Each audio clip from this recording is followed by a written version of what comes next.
Hello, ladies. I am doing a series on reasons you're stuck in the healing process of the narcissistic abuse cycle.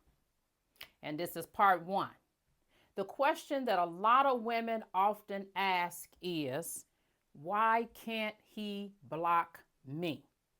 The narcissist has ghosted you and left you in a desperate situation of needing a fix, and knows that you cannot stop calling or DMing him or emailing him or texting him or asking him to meet up with him in person. You repeatedly tell each person, why can't he just block me?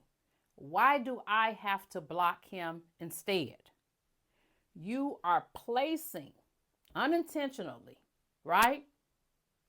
Placing the outcome / determination of whether you're going to heal / stop the behavior, the addictive behavior, due to an unfortunate result of narcissistic abuse onto the part of the narcissist, right?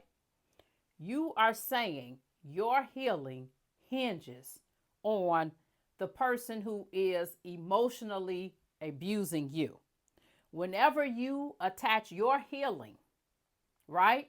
Whenever you are placing your healing onto the behavior and or the words or apologies of another individual, it will keep you stuck.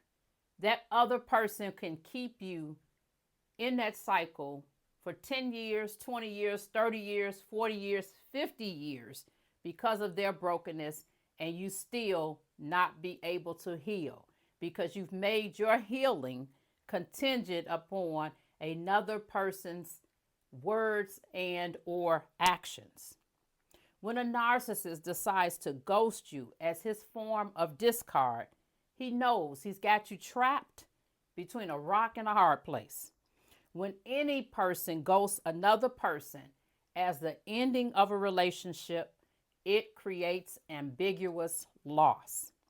And it becomes ambiguous loss because it's a loss that is a reality for you. And at the same time, that loss produces grief.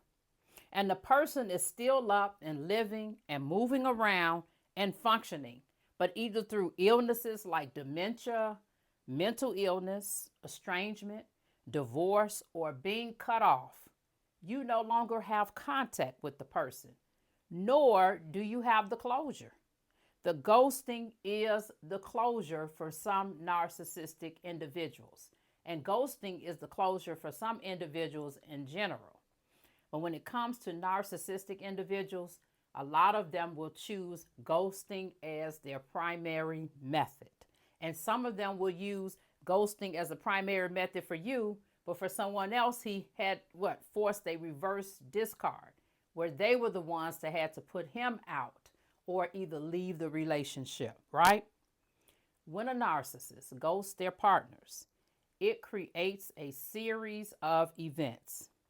And one of those events is the reverse Hoover, which the narcissist is well aware of. He knows that leaving the woman in this manner will cause her to go into a panic of desperation because she's been codependent on him for years for her approval, for the self-worth, and survival. And so it's going to not only cause her to panic, but to then run and chase after him. Like the reverse discard, a reverse Hoover is when the person who is the victim runs after the perpetrator, right? Because of the addiction that was created due to being trauma bonded to said individual. And the trauma bond is created, right? It starts in the beginning. You tell him some of your trauma. He tells you some of his trauma. The crocodile tears from him come.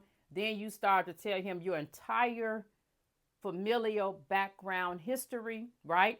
Then later on, you got the soul tie that gets formed.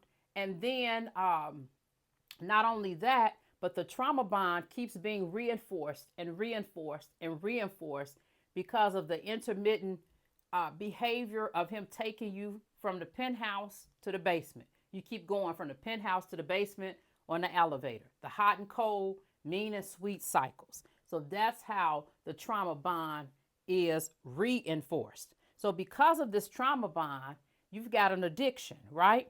And it was created, like I said, because of that trauma bond, because the perpetrator kept taking you up and down in the cycles.